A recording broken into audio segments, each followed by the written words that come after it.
Bang Dul TJ Bus emang top. Terima kasih Jangan Bang. lupa untuk pantau dan subscribe. Ya. Di subscribe channelnya Bang Dul. Ya, Bajigi. Selalu buat channel Bang Dul Ya. TJ Bus. Apa? Assalamualaikum warahmatullahi wabarakatuh. Setelah Almarhum bangun subuh udah rutin ya. Abis subuh itu saya cuci mobil. Karena mobil TNI kan nggak boleh kotor sama sekali, nggak boleh ada debu sedikit pun. Makanya bersih-bersih. Nah saya waktu ikut sama beliau sudah terbiasa saya cuci mobil. Makanya kalau udah lihat Kang Enyon sekarang di rumah cuci mobil, ngapain sih Kang? Cuci aja, bukan masalah keluarin duit 30.000, 50.000 cuci mobil, tapi beda. Ketika cuci mobil, saya diajarin. Kamu tahu kamu pakai kapan, jam berapa, tanggal berapa. Setelah itu kamu cuci. Setelah kamu cuci, kamu lihat yang baret yang mana. Bekas siapa, bekas kamu, bekas orang lain. Tuh. Yang kedua, dengan mencuci mobil, walaupun mobil benda mati, tapi setidaknya mobil itu perlu dibelai, diperhatikan. Walaupun benda mati, bukannya kita percaya sama benda mati, enggak. Tapi setidaknya, kalaupun mobil itu kita rawat, dengan cara tadi aja itu. Ngapain cuci mobil, bentar lagi hujan. Kalau gue balikin lagi, lu ngapain lu makan, terus juga makan lagi. oh iya, toh bahkan dibuang juga. Tadi kayak gitu. Jadi nggak ada sikap atau perilaku baik yang sia-sia tuh nggak ada. Jadi jalanin aja dulu. Ya beda ya kalau misalkan ngikutin orang ngomongan, banyak peribahasa-peribahasa yang banyak dengan keseharian kita itu bisa kita terlihat dan nampakin sendiri. Contoh peribahasa, ya ada seorang ibu masak di dapur, ya kan? Cara ibu itu ngupas bawang bikin dia nangis, peribahasanya. Tapi ketika ibu-ibu yang membantu ngupas, ya kan, kejelekan orang lain, itu akan lebih dari nangis ya. Jadi beda antara ibu dan ibu-ibu, kan peribahasa kan itu. Satu ibu ngupas bawang bisa bikin nangis mata. Tapi kalau ibu-ibu yang ngupas kejelekan orang dalam satu tempat itu banyak. Kan bahasanya seperti itu. Sih, Dalam kata-katanya itu. Apa? Dalam kata-katanya. Ya, antara ngupas itu kan, ngupas bawang sama ngupas kejelekan orang lain ya pasti banyak. Ada. Tapi selalu berpikir positif, selalu berpikir yang enak-enak aja. Semua itu kalau kita ngelibatin Allah itu enak banget. Nah, ketika saya nyupir, saya ngeliat ada beberapa teman-teman saya yang main judi, yang main perempuan, yang mabok-mabokan. Dengan kehidupan sebagai seorang supir bis itu bisa didapat secara spontan. Siapa sih yang nggak tahu kehidupan kayak gitu? Iya. Nah, saya ngingetin teman saya tuh, kita jalan bareng 2 bulan. 2 bulan itu saya dapat duit utuh sekitar 3 zaman dulu 6 jutaan. Masih megang duit 6 jutaan. 2 bulan saya megang duit. Di luar Sarkawi. Iya. Di luar yang ngambil di jalan itu saya makan sendiri. Tapi gak bakal awet. Nah, itu juga pernah Kang Enyon Share. itu kan bikin YouTube sama bos ketemu. Bos Kang Enyon itu. Pak Haji. Harun Prima itu. Dia tahu, tapi kan saya kontribusikan ulang lagi. Saya ngambil penumpang gelap, ambil paket ini tanpa sepotong di kantor buat bis-bis juga. Dikembalikan lagi ke situ dia. Iya, saya kembalikan lagi. Nah, saya kan kalau minta kantor, minta porstek nggak dikasih. Lama dikasih, kadang-kadang kagak dikasih. Kan saya kan harus melayani penumpang. Nah, saya nggak berharap minta doa sama Allah. Doa itu kan yang baik-baik. Doa adalah rangkaian kata-kata. Kalau kata-katanya bagus, insya Allah bagus doanya. Hasilnya pun juga demikian. Kalau rangkaian kata-kata jelek, itu kan juga jadi doanya jelek. Iya. Wah, kata Bang Jack nih. Awas si Nagil ya, mentang-mentang jadi pengusaha habis belagunya bukan main. Kalau gue jadi pengusaha habis, awas loh. Nah itu kata-kata. Kata-kata jelek ada ancaman pula. Iya kan? Iya. Coba kalau kata-kata dirubah Bang Jack. Alhamdulillah ya, Nagil jadi pengusaha habis. Mudah-mudahan dia bisa melayani orang-orang sekitarnya dan tidak lupa daratan. Mudah-mudahan Nagil bisa berperilaku baik. Dan semoga Allah memberikan hal yang sama kepada saya. Doa Bang Jack. Beda nggak dengan kata-kata yang tadi? Dengarnya pun tak enak, ya kan? semoga Allah memberikan rezeki dan juga peluang yang sama seperti Nagir, kata Bang J. Beda yang pertama, awas ya kalau jadi pengusaha bis, wah ntar gua acak-acak jalur lu, wah itu kan jelek kata Bang. Nah, selalu berpikir positif, makanya apapun juga selalu libatin Allah. Saya berharap, berdoa itu, harapan saya itu mudah-mudahan kalau saya jadi pengusaha bis, saya nggak akan seperti ini. Karena bagaimana juga juragan jadi pengusaha bis itu, walaupun dia nggak tahu, tetap dia akan menanggung dosanya seperti itu. Kelakuan anak buahnya, kelakuan kruku. Dan saya nggak mau kayak begitu. Saya sudah mengingatkan teman-teman saya jalan berarti masang togel, berarti main judi.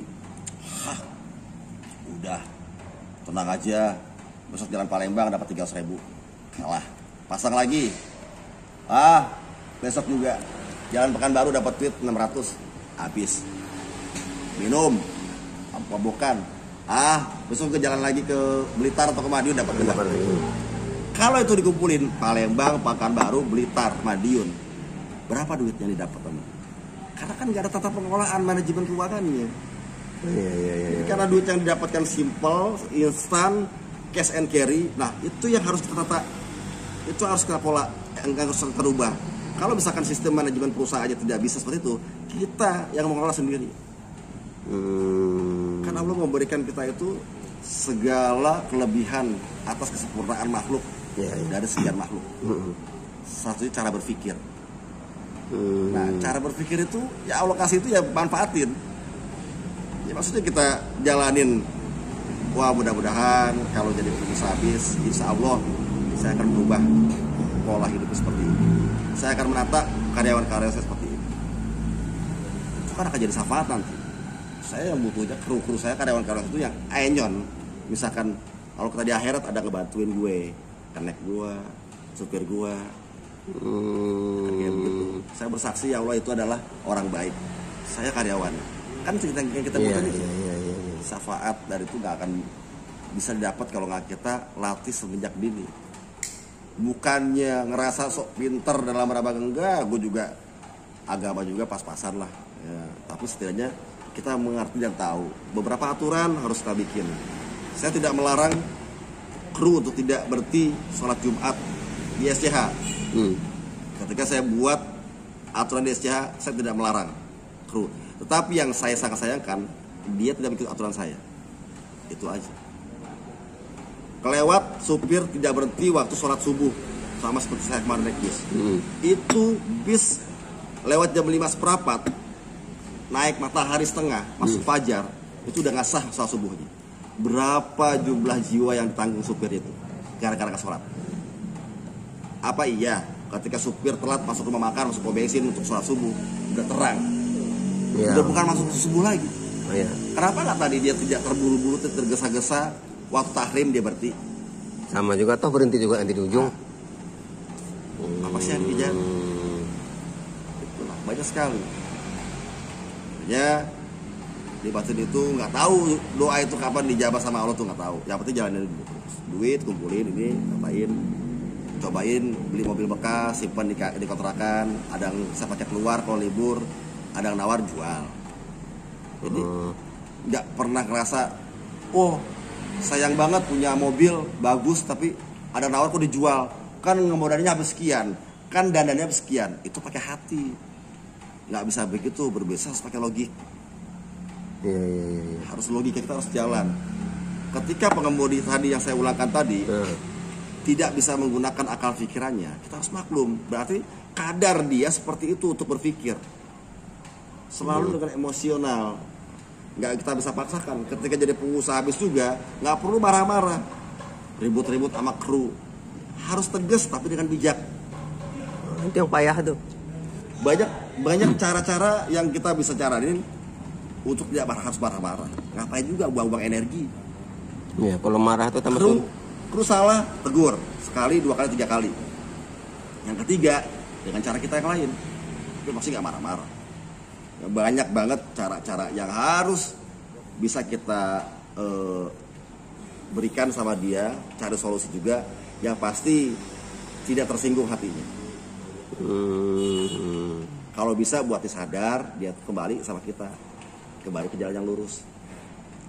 Makanya kalau sikap kehidupan kita sehari-hari, nggak bisa orang ngapalin, belajar tentang hadis ini, ayat ini, itu aja amalin Al-Fatihah 1-7-nya itu banyak banget ayat-ayat terkandung di dalam. Iya. Bismillahirrahmanirrahim. Alhamdulillahirabbil alamin. Ar-Rahmanirrahim. Setiap kata itu bismillah dengan nama Allah yang Maha Pengasih lagi penyayang. Ya kan, Ar-Rahmanirrahim. Maliki yaumiddin. Iyyaka na'budu wa iyyaka nasta'in. Ihdinas siratal mustaqim. Siratal ladzina an'amta 'alaihim ghairil maghdubi 'alaihim waladdallin. Kan kata setiap ayat Al-Fatihah 1, 2, 3, 4, 5, 6. 7. Praktekkan sehari-hari. Simple. Lu pakai zikir juga bisa. Iya. Oh, lu mau belajar ngaji di sini nggak masalah. Lu bertaklim, hormati guru ngaji. Tapi kalau misalkan orang tua Kang Enjon ngasih tahu Al-Fatihah. Karena kan orang tua kayak ini memang backgroundnya Al-Fatihah juga itu banyak kandungan yang terkandung di dalam surat Al-Fatihah. Pertama kali kita belajar ngaji, belajar sholat, Al-Fatihah ayat yang dibaca. Dalam sholat Iya kan? juga itu. Mau sampai kapanpun juga orang juga berdoa, akhirnya Yaumul Fatihah. Iya. Semua Fatihah. Dan Al-Fatihah itu ketika kita belajar tidak akan putus amalan Al-Fatihah. Ini yang kata Muslim. Ya. Bicara ya. Ya. Jadi ketika tadi bisa kita simpulkan, nggak perlu beremosi kalau menyikapi kru. Kalau kru misalkan ada tanggapan seperti itu, berarti yang dipakai sama dia adalah ototnya. Iya. Nah kita harus bijaksana, dikasih kelebihan sama Allah, gunain otak kita. Jadi kalau misalkan seorang pengusaha diberikan 75% otaknya untuk berpikir, harus menyadari kalau kru yang selalu di lapangan itu memiliki 75% ototnya. Jadi yuk ngapain? Kita pusing-pusing. Kita dikasih kelebihan sama Allah 70% loh otak lo untuk berpikir. Ada permasalahan, cari jalan keluarnya. Kru dengan sikap seperti itu, karyawan kita diberikan 70% ototnya sama Allah. Lo mau kayak gimana tenaganya, itu yakin bisa. Tapi ketika kita adu argumen untuk berpikir, dia akan bisa. Ada tipe pengusaha seperti itu juga ada. Ketika dia adu ototnya 50%, 75%, 20%, dia gak akan bisa. Dengan kru ya seperti itu. Ya kalau gua 50-50. Banyak. Di lapangan oke, sambil berpikir juga oke. Tapi ya kita kembali lagi. Tipe-tipe orang tuh beda-beda. Intinya ketika saya dikasih jawaban itu, pulang ke Garut, saya dijodohin sama ibu saya. Nah, ketika dijodohin bukan berarti Kang Enjon ngerasa tidak menghormati mantan-mantan ya. Banyak banget. Ini malam. Enggak lah. Bukan lah, udahlah. Itu Memori. kalau ngebahas mama panjang sekali. Yang pasti ketika saya pulang ke Garut, dikenalin semua sama keluarga, ada acara akbar, jodohin. Ya, orang tua bilang A ya saya nggak pernah nolak ya A. Dari dulu nggak pernah apa ya dibilang bangkang. Menurut aja sih sebenarnya juga buat apa sih? Dari kecil saya nggak pernah ibu saya kasih makan A bagi 3 ya saya bagi 3 sama adik-adik saya. Saya bagi 4 ya bagi 4. Jadi ketika keputusan saya ambil, saya berpikir dari kecil ibu saya ngajarin tidak ada yang namanya orang tua mau ngejurusin anaknya. Saya pegang itu aja. Jadi ketika misalkan dijodohin, ya udah, yang terbaik dari orang tua itu pasti yang terbaik atas ridho Allah. Simpel. Lu nggak usah berpikir jauh-jauh. Mah, ini kan nggak kenal sama orangnya. Dia kan kayak begini, dia kan lulusan ini. Saya nggak pernah kayak gitu. Berpositif thinking aja. Dari dulu positive thinking. Sama seperti perjalanan saya ke Sumatera ini. Orang-orang nilainya apa kan nggak tahu gue mau kayak gimana juga. Pasti gue selalu berpositive thinking. Buktinya banyak teman. Apa? Buktinya banyak teman. Nah itulah yang dikatakan dunia ini sempit. Ketika silaturahmi dijalin dengan satu keikhlasan dan keriduan, dunia ini akan terasa sempit. Lo mau kemana juga ketemu si ciki-ciki, Cukuy. naik Gil, Bang J, di Aceh ketemu teman-teman kemarin mania, di Padang juga ada Sumbar. Itu dunia terasa sempit. Ketika dunia terasa sempit itu pasti ada orang yang bilang, oh iya Nagil itu rame orangnya. Di Jakarta, oh Nagil kayak begini, di Pekanbaru, oh Nagil emang kayak begitu. Itu sempit. Cuman ketika dunia terasa luas banget, karena lu nggak bisa bersilaturahmi dengan baik. Ada perpecahan di sini, ada permusuhan di sini, ada yang disebabkan oleh gibah di sini, fitnah sana sini, jelekin di belakang, jelekin di samping, kan gitu. Biarin aja orang mau ngomong apa, gue nggak pernah mikirin sama sekali. Ini sekarang YouTube yang komen-komen netizen itu pusing-pusing amat yang jelek-jelekin gue, hapus aja. Ngapain bikin-bikin itu? Pusing-pusing. Saya ada beberapa komentar netizen yang jelekin teman-teman saya, ngejelekin saya sekali baca udah. Karena apa? Daripada dibaca berulang-ulang timbul fitnah, saya hapus. Karena beberapa komentar itu saya filter yang baik-baik komentarnya. Sepanjang komentar itu baik, ada beberapa komentar kritikan saya terima. Tapi kalau udah komentar itu menjurus ke provokasi, fitnatun, dolalatun segala macam, saya hapus. Nggak ada urusan. Kasarnya gini gue balikin, kenal juga kagak. Nah, lu mau teman nama gue silahkan, bersilaturahmi yang baik. Nah itu saya dapetin dari dulu. Karena kita hidup di jalan. Yang paling sulit adalah mencari teman, mencari kawan. Kalau mencari musuh, kehidupan di jalan 0,001 detik cepet banget dapat gesekannya. Tapi kalau mencari sahabat di jalan, lu 10 jam belum tentu ketemu, atau berhari-hari di jalan belum tentu ketemu. Kasarnya kan kayak gitu. Payah, sulit. Nah, ketika nikah, habis nikah itu saya ajak istri keluar dari, saya nggak tinggal di itu, nggak tinggal rumah mertua, harus pulang keluar dari situ. Saya jadi ngontrak rumah sendiri. Sama istri saya bilang, saya punya modal sekian, saya mau punya bis, kita cari bis bekas. Istri kan nggak tahu harga bis berapa, kita cari aja. Ya udah, nah ajak, libatin istri. Bukan berarti istri kita punya duit nggak punya duit, nggak diajak, jangan diajak, dia harus tahu. Karena ketika nikah, seperti yang saya bilang tadi, belajar tentang di hukum, skala hukum tadi. Ketika nikah itu nggak ada, jangan ada yang disembunyi-sembunyiin, harus terbuka. Duit istri, duit suami gabung. Walaupun peribahasa duit istri, duit suami tetap milik istri. Ya kan? Itu istilah dia. Istilah. Tapi nggak kayak begitu. Duit suami adalah ridho istri. Duit istri adalah ridho suami untuk istri dan anak-anak. Jadi lu jangan pelit-pelit amat. Ya lu sekarang nyari duit buat siapa sih? Buat bini lu kan, buat anak-anak lu kan. Iya. Juga kan ada istilah itu. Duit laki, duit bini. Duit bini belum tentu duit laki kan kayak gitu. Nggak kayak begitu. Tapi harus terbuka. Ketika kita punya uang pun juga ngasih duit ke mertua, ngasih duit ke orang tua, ya kan, itu harus imbang, jangan samain. Ya contoh misalkan di rumah, mertua saya misalkan nggak ada suami, berarti ibu mertua aja. Saya ada suami istri, bapak sama ibu masih ada.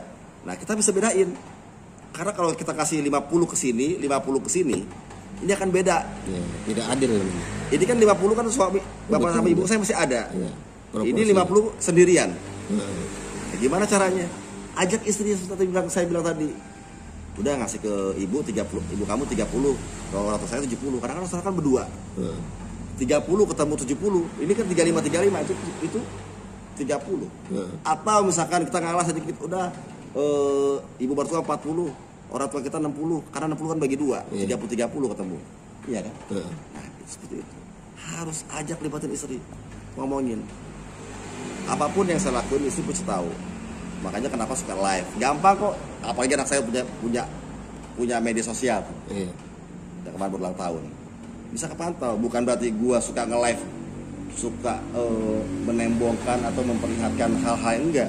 Minimal saya live, upload posisi saya di mana, istri tahu, ya kan? Oh suami gue lagi di sini, oh suami gue itu doang sih. Jadi abaikanlah orang-orang yang selalu berpikir jelek, selalu bersuzon jelek tentang kita. Apalagi kalau dia ngomongin di belakang. Sudah jelas kalau orang ngomongin di belakang, kita jauh di depannya dia. Gitu. Iya. Karena dia di belakang kita kan. Iya. Simpel-simpel aja. Lu ngomongin nggak pasti denger. Kalau istilahnya ada orang yang mau menjatuhkan, berarti dia kan di bawah. Karena dia mau menjatuhkan, kalau di atas nggak akan mungkin dia menjatuhkan. Nah, saya akhirnya beli bis bekas. Saya bikin akte perusahaan. Notaris itu kagak di ACC. Akhirnya notaris itu manggil saya, kenapa nih tanggal lahir sama istri? Ini salah ketik apa enggak? Oh, tanggal lahir sama? Iya, benar. Bu notaris. Kamu lahir tahun berapa? 79, istri 84, 83. Tanggal lahir 7 November saya. Istri bilang 7 November. Emang kamu 7 November? Apa notarisnya bingung? Emang kalian nggak tahu kalian sama kalian sama? Gua aja baru tahu. Berarti waktu gue nikah di buku nikah gua kagak baca tanggal lahirnya. Lah, kan nikah abis nikah kan nggak ngeliat kayak gitu-gituan. Iya. Lu bikin akte notaris. Baru sama bini. Lah, tanggal lahir itu sama ya? Iya. Sama tanggal lahir. Tahunnya bisa sama berarti. Cuma beda tahunnya doang. Iya. Nah, si notarisnya bilang, ganti deh namanya apa kek? Kalau nama kalian sama itu bikin apa kek? Scorpion Tour atau Scorpion Travel atau Scorpion Holiday. Ah, bagusnya tuh. Namanya Scorpion Holiday. Jadilah namanya Scorpion Holiday di sini.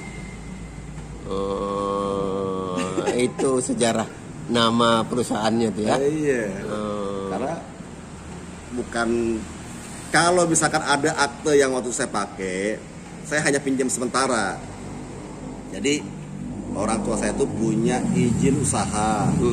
Waktu itu habis nikah itu, pas sebelum menikah juga saya pakai pinjam CV-nya buat ikut tender-tender. Iya. Tapi bukan waktu itu punya saya, enggak, itu punya orang tua. Terus saya pinjam aja. Tender sekolahan kan pakai nama perusahaan. Akte perusahaan itu kan selapirin pinjam punya orang tua. Sedikit cuma 3 bulan 4 bulan. Makanya saya bikin CV sendiri CV sendiri. sampai sekarang. Sekarang PT. Nah, sekarang udah PT. Iya. Kalau hitung-hitung armada Kang Enyong udah sampai Sedikit sekarang hitung jari. ya, yang masih aktif sekarang 4.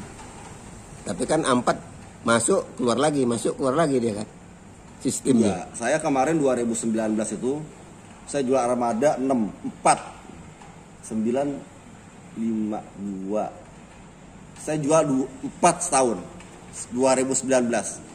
Secara bersamaan deket-deket waktunya. Dan saya jual di musim-musim rame. Nggak tahu kenapa.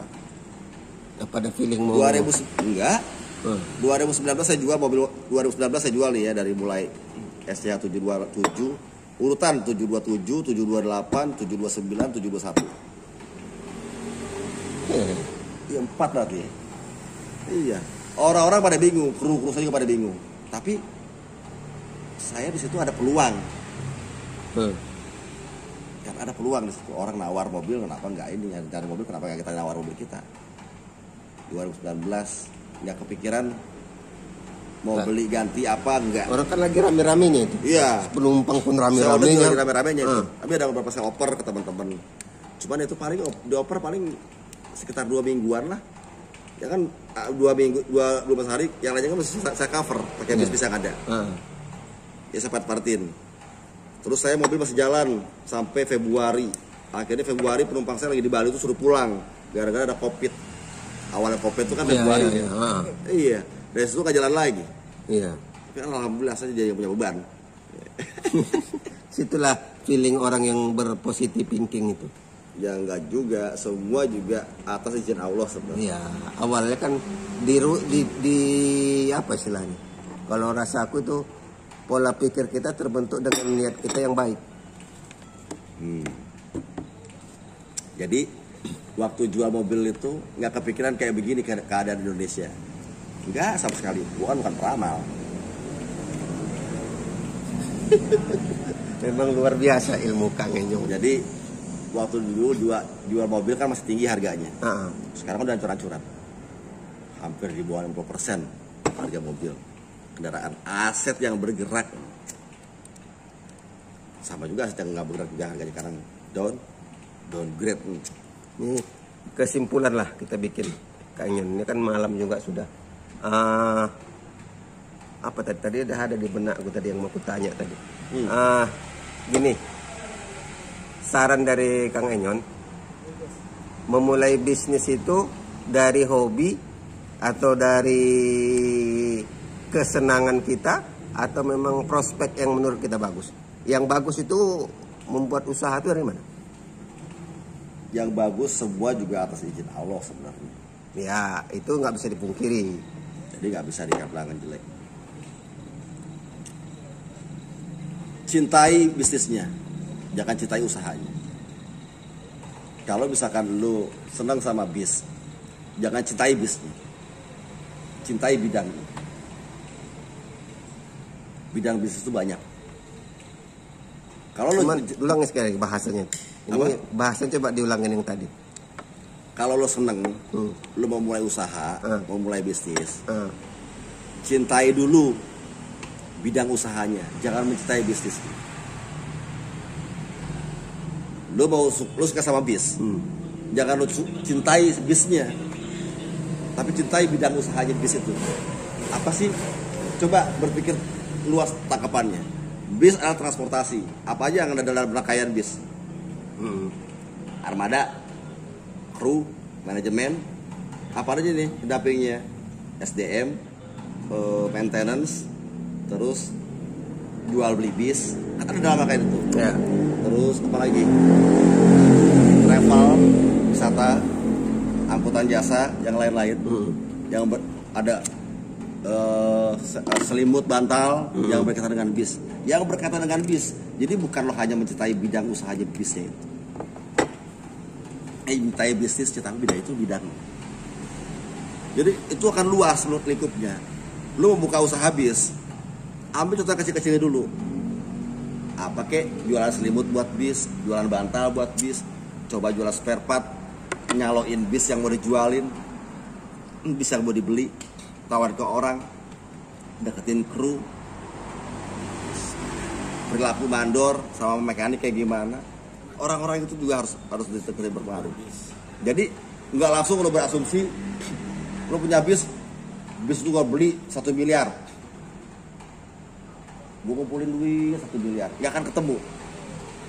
Kalaupun lo akan ketemu dengan cara paksa, gimana cara cari investor biasanya dapet bis, nggak akan ketemu. Tapi kalau tadi dengan hal-hal yang kecil, lo cintai dulu bidangnya nih. Bermain bantal selimut, deketin POA, ya kan? Nawarin barang spare part, deketin POB.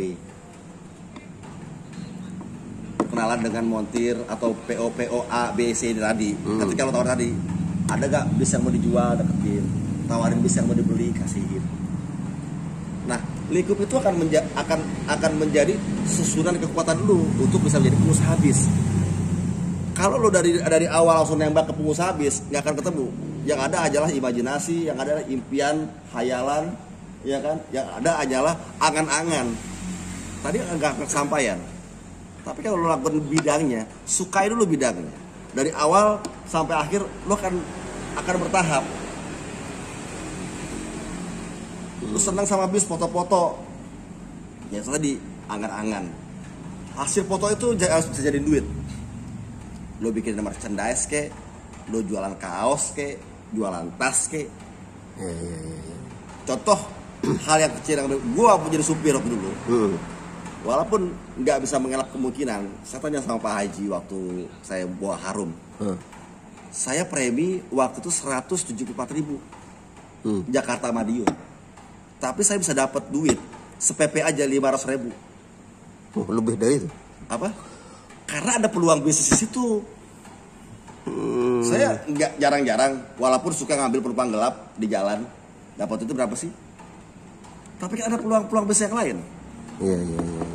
Oke, paket dibagi 2 sama bos. Kita jual paket. Berapa dapat paket? 6 bagasi, 5 bagasi, 3 sama 2. 5 bagasi itu paling dapat 800 sampai 900. 1 juta mungkin jarang. Taruh 700 dibagi 3. Iya kan? 700 bagi 3. Supir 2 kan naik 1. Cari peluang yang lain di situ. Coba Kang Enyon deketin biro jasa. Itu sangat bermanfaat banget. Itu waktu saya temuin, saya megang 4 biro jasa, nggak usah banyak-banyak, 4 biro jasa, 2 orang showroom. Karena tadi saya terima tadi, Bang Jack punya showroom, saya kenal baik. John, kirim PPKB ya, kemana? Ke Madiun atau ke Solo, ke jalur lintasan yang saya lewatin kota-kotanya. Apa? Cikui. John, nih gua ada SNK 5 biji. Titip ke lo berapa? 200.000. Bang Jack PPKB 200.000 satu PPKB.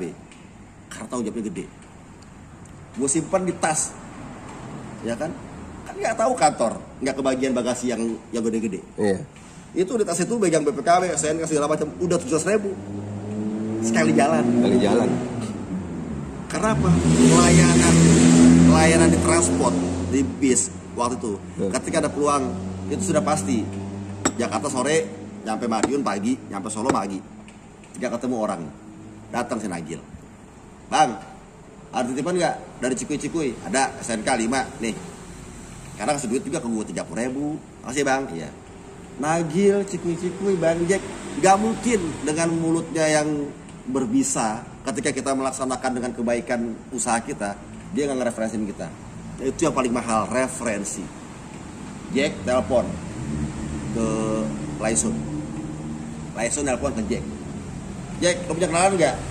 Paket yang cepat, gue mau ngirim PKB ini tapi yang aman. Oh ada, gue punya kenalan. Berangkat sekarang, gak usah pagi nyampe. Ah yang bener Jack, nah biayanya 200.000 biasanya satu PKB. Aman. Orang percayaan gue. Itu adalah sistem MLM yang terbaik. Mulut ke mulut.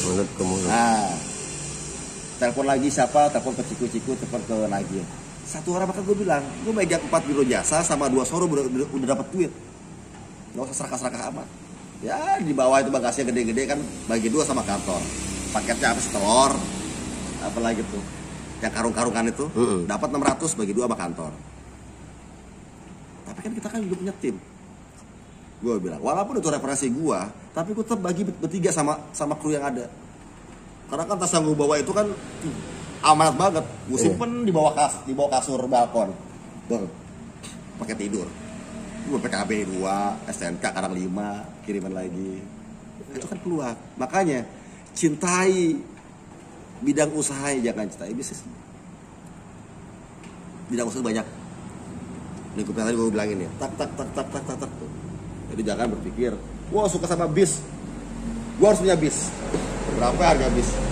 1 miliar yang bekas 500 juta. Gak akan nyampe bikin ke sana. Nah, sedangkan peluang-peluang tadi banyak yang bisa dilakukan sehari-hari dalam kehidupan yang dalam dekat, dengan cara yang dekat-dekat. Apa kek yang berkaitan dengan bis? Nangkep gak? Nangkep. Coba tuh, Nagil jualan kaos, ini bisa dibeli sama dia. Bisa cari peluang bikin kaos, tawarin ke kru. Bisa bikin tas, tawarin ke kru, jual ke teman-teman. Itu peluang bisnis yang ada dalam lingkungan bis. Secara gak langsung, nanti kan akan bertahap. Bukan harus itu jangan punya bis, enggak, akan bertahap. Dia akan bertemu dengan kepala personal, dia akan bertemu dengan kepala mekanik, dia akan bertemu dengan kepala ini. Ketika ada tawaran, Gil, aduh, gimana ya nyari ini ya? Oh ada tuh, saya kenal tuh, Bang Dul, dia punya barang-barang bekas, gardan, spare part, kopling bekas ini masih ini. Referensi. Akan belajar di situ dan ketemu titiknya, step by step. Untuk lo menjadi pengusaha bis karena lo udah mencintai bidang usaha. Tidak langsung mencintai bisnis. Hanya jiwa seorang entrepreneur, seorang pengusaha itu beda dengan jiwa karyawan. Nah, jiwa karyawan dikasih tegangan segitu aja udah mundur. Karena dia selalu bertahan di zona aman. Ketika dia dapat gaji, masuk karyawan teng anteng. Lalu usaha nggak bisa kayak gitu. Hidup lo nggak bisa ditakar kerjaan lo 18 jam, bisa 24, 28 jam. Grafiknya naik turun, tak. Nah, karena di atas, karena di bawah, karena di bawah. Ya karena nggak ini. Makanya kalau usaha jangan selalu berpikir lo untung, nanti akan sakit hati. Gimana caranya lo bisa melaksanakan kewajiban lo untuk tugas lo ini berbisnis secara amanah. Kalau dapat untung berarti Allah ngasih rezeki sama lu. Lu kan punya karyawan nanti yang harus hidupin. Dan karyawan itu memiliki doa yang banyak untuk kita. Gak ada yang namanya karyawan gak ngedoain pengusahanya, gak ada. Karyawan itu selalu ngedoain yang baik-baik. Makanya kenapa seorang pengusaha itu bisa dikatakan adalah caloknya dari Allah yang dikasih sebagai infrastruktur rezeki. Ya. Nah, apa itu infrastruktur rezeki? Cikuy, supir, nagil, kenek, doanya nagil, ya Allah mudah-mudahan gue jalan. Cikuy juga sama. Pasti Radi sama doanya. Istrinya Radi juga sama. Ya Allah mudah-mudahan suami saya dapat orderan jalan, ya kan? Mudah-mudahan perusahaannya diberikan orderan yang banyak. Nagil juga sama. Doa istri, doa anak-anaknya nangkep, dilemparin ke atas.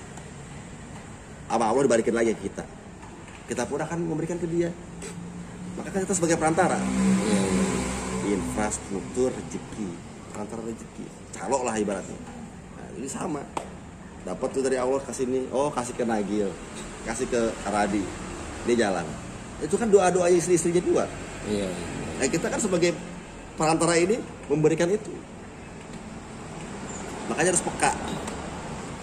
Itu yang payah didapat. Apa? Itu yang payah didapat. Oke lah, Ngantuk nih. Kang, sudah 1 jam lebih. Terima kasih inspirasinya Kang Enyon. Mudah-mudahan ini bisa bermanfaat bagi para penonton. Amin, amin. Mudah-mudahan juga semua teman-teman di sini bisa bermanfaat lah tutorannya. Ya. Perbanyak sholawat, perbanyak istighfar, perbaiki sholat.